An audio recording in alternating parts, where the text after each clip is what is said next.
Ito po mga kababayan, Luzon, Visayas, and Republic of Mindanao, Province of China ni Digongyo.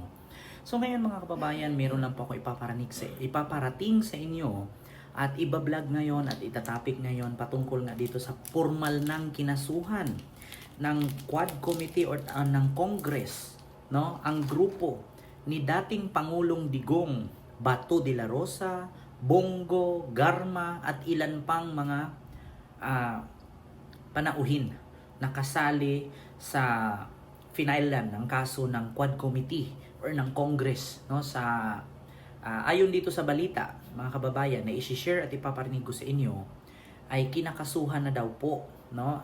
Di ko lang alam kung ano-ano ang kinakaso, ngunit ipaparinig ko lang sa inyo kung ano yung mga kinaso at para saan, kung bakit sila nakakasuhan.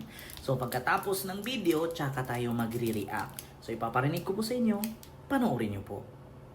Ipinaubaya na ni Pangulong Bongbong Marcos sa Justice Department ang rekomendasyon ng House Quad Committee na sampahan ng reklamong crimes against humanity si dating Pangulong Rodrigo Duterte at iba pang personalidad. Wala pang payag si Duterte pero si Senator Bongo nagtataka sa pagkakasama sa reklamo habang si Senator Bato de la Rosa demolition job ang nakikitang motibo. Nakatutok si Salima Refran. Kay Pangulong Bongbong Marcos na nanggaling, nasa Department of Justice na ang bola sa usapin ng rekomendasyon ng House Quad Committee report na paharapin sa crimes against humanity si dating Pangulong Rodrigo Duterte, Senador Bongo, Senador Ronald Bato de la Rosa, ilang dating PNP chief at iba pang personalidad kaugnay ng drug war. The DOJ will look at it and see if there are, it is time to file cases, what cases to file, how to produce the evidence that we will need to actually build a case. Kailangan pa i-assess na mabuti kung ano yung maaaring maging kaso, kung tama ba yung direksyon ng rekomendasyon ng committees from the House.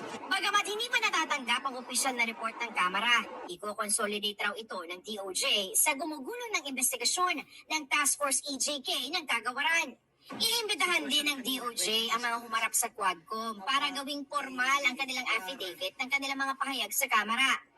At posibleng kasama na dyan si Duterte. We will look into that possibility. But as of now, there are already admissions on record made by the former president. And that is evidence that is admissible because these are all under oath and in a public proceeding. Maglilinaw ng DOJ kahit dating Pangulo, pwedeng paharapin sa reklamo.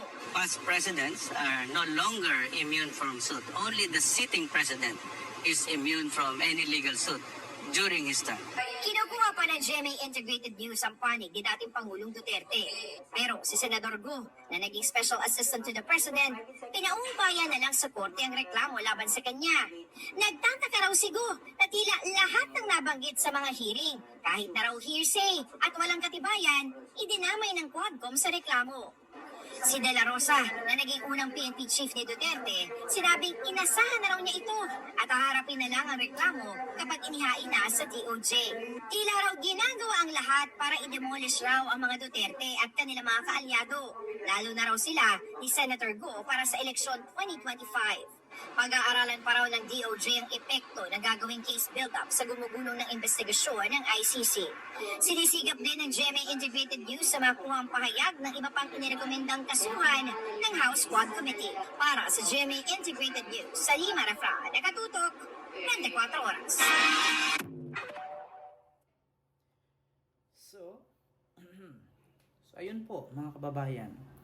Klaro naman po na formal na, no, na finaila na ng kaso ng Quad Committee ang grupo ni Digongyo, and then si Bato nga hindi matanggap ni Bato, parang demolition job ang tawag daw, parang tinatanggal daw yung grupo nila. Kung para sa akin po mga kababayan, no, pagdating kay Bato, dapat lang naman po talagang palitan si Bato at tanggalin na dyan pagiging senador. Bakit? Ano bang nagawa ni Bato? Di ba?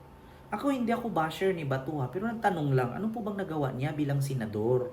For almost 6 years.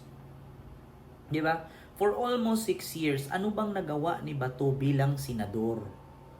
Kasi ni isang batas, wala naman akong narinig na gumawa siya ng batas. Pagdating kay Bongo, marami naman siyang batas, pero iilan lang naman ang nakakapansin at nakakaramdam sa ginawa niyang batas. Yun ba yung Malasakit Center? Noon pa naman yan, may ganyan. Yung Malasakit Center parang PhilHealth lang din yan. Na kapag malaki ang gastos mo, lumapit ka sa Malasakit, didakan yung bayarin mo. So, anong silbi ng PhilHealth? Di ba? Kung merong malasakit. At anong silbi ng malasakit kung meron namang PhilHealth? Ngayon, pagdating naman kay Digong, talaga pong makasuhan po talaga siya kasi inamin po niya yan sa hearing sa Quadcom na meron daw po talaga siyang binuo na death squad sa kanyang extrajudicial killings, no? Yung pagpatay daw di umano sa 30,000 ka-adik. Na kung saan, sabi nga ni Bato, kapag nakita mong bungal, may tattoo, payat, adik yan. At sabi pa nga ni Digong, inutusan ko yan sila na himukin ang mga adik na lumaban para may rason ang kapulisan na patayin sila. Inutusan daw niya ang kapulisan at sila Bato at the time na himukin ang mga adik na lumaban para may rason ang mga pulis na patayin ang mga adik. Oo. So, sabi nga ni Risa Hontiveros, so meron po ba sa saligang batas ng Pilipinas na kapag nakita mong adik, patayin agad? So walang nasagot si Digong. Sabi niya, kung wala man sa batas, pero hahayaan mo ba na ang pamilya mo mabiktima ng adik? Simple lang naman yan. Para hindi mabiktima ng adik, ang shabu at ang nagdala ng shabu, ang hulihin mo. Huwag mong patayin yung mga nabiktima sa shabu. Hulihin mo yung drug lords kasi napakadaming namatay. Almost 30,000 ka-adik di umano. Pero bakit ni isang drug lord walang namatay dito sa Maynila?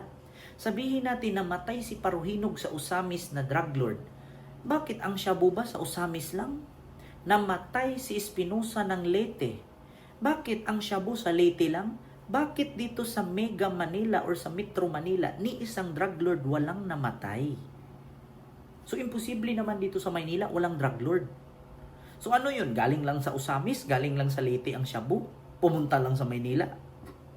So walang drug lord. Kasi nakakapagtaka po, 30,000 ang namatay na adik, pero ni isang drug lord sa Maynila, wala ka nakitang natumba. Kasi si Kerwin Espinosa, taga Leyte yan. Sino yung isa? Si Hilbert Cuangco na nakulong, hindi naman taga Maynila yun. Taga Mindanao din yun. Sino pa? Si Yuyok Lai, taga China, na nakatira sa Pasay. Pero, wala pa yung war on drugs ni Digong, matagal na silang nakakulong. So, bakit ni isang drug lord sa Maynila walang namatay? So dapat lang talaga masagot nila at makasuhan sila. Yan lang. Or di kaya, baka protektado nila ang mga drug lord kasi malaki ang bigay. Kaya, pag malaki ang bigay, buhay. Pag wala kang bigay, patay. Ganun lang naman eh. Diba mga kababayan? So yun po, rinig nyo naman po, hindi po tayo nagpi-fake news. Narinig nyo po sa GMA News, formal ng kinasuhan at pinaubaya na ni Pangulong Bongbong Marcos sa DOJ at sa Congress ang pag-file ng kaso laban sa grupo ni Sigong. So yun lang, maraming salamat and see you next vlog. God first. Thank you.